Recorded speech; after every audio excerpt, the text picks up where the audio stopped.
Pour un débat. S'il vous plaît, la parole est à monsieur Thierry Benoît. Merci mon cher président. Monsieur le Premier ministre, les centristes et le groupe UDI Agir et Indépendance soutiennent depuis toujours l'instauration d'un régime universel de retraite par points, avec deux mesures d'équité, la mise en extinction des régimes spéciaux et la convergence publique-privée.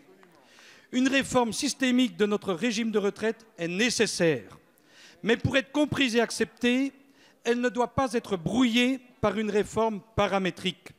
En ce sens, le projet de fixation d'un âge pivot à 64 ans apparaît comme un totem qui empêche l'acceptabilité de cette réforme.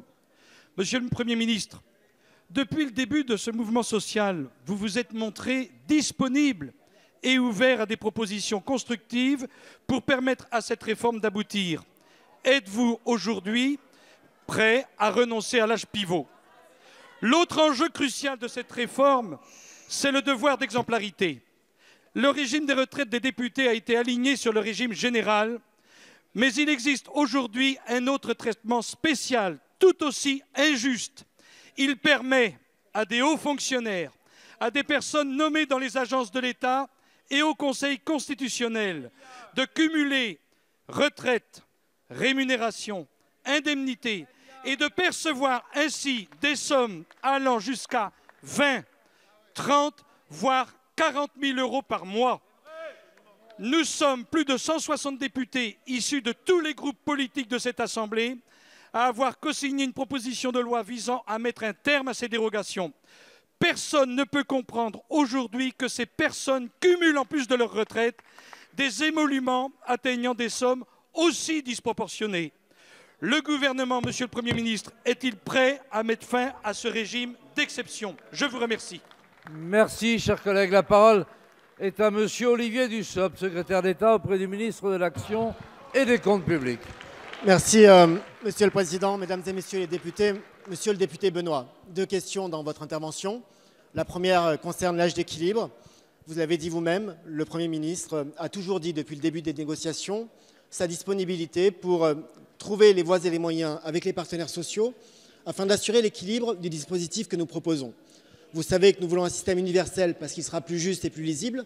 Nous voulons aussi un système équilibré. C'est sur cet objectif que nous travaillons et pas plus tard que ce matin, le Premier ministre a proposé aux partenaires sociaux une réunion qui se tiendra vendredi matin pour examiner les propositions faites depuis quelques jours par les partenaires sociaux. Je pense notamment à la conférence de financement proposée par Laurent Berger. Deuxième question que vous avez posée, relative à la proposition de loi que vous avez initiée. Trois objectifs à cette proposition de loi. Premier objectif, interdire le cumul de rémunération liées à des fonctions dans des autorités administratives indépendantes ou au Conseil constitutionnel avec une pension de retraite. Cet objectif est déjà très largement satisfait par l'article 38 de la loi de transformation de la fonction publique, qui ne propose pas l'interdiction du cumul, mais qui propose de plafonner la rémunération des personnes en question. Un décret est en cours de préparation devant le Conseil d'État, mais je précise devant vous que pour ce qui concerne les membres du Conseil constitutionnel, c'est une loi organique qui fixe ces conditions et qui nécessiterait un travail plus approfondi. Deuxième objectif que vous poursuivez, interdire à tout fonctionnaire de percevoir une rémunération supérieure à l'indemnité du président de la République. C'est un point dont il faut débattre avec suffisamment de distance et, je ne le dis pas pour votre texte, mais aussi du sérieux. Sérieux quant à l'attractivité de certains postes avec des suggestions particulières, sérieux en tenant compte aussi des efforts faits par l'administration et par l'État pour plafonner les rémunérations. À titre d'illustration, les 1% d'agents publics les mieux payés perçoivent 30% de moins que les 1% de salariés du secteur privé les mieux rémunérés, ce qui montre aussi qu'il y a un véritable effort qui est fait en la matière. Enfin, vous proposez, dans un dernier alinéa, de garantir la transparence des rémunérations des membres du Conseil constitutionnel et des autorités administratives indépendantes. C'est satisfait par l'article 95 de la loi. Monsieur le ministre.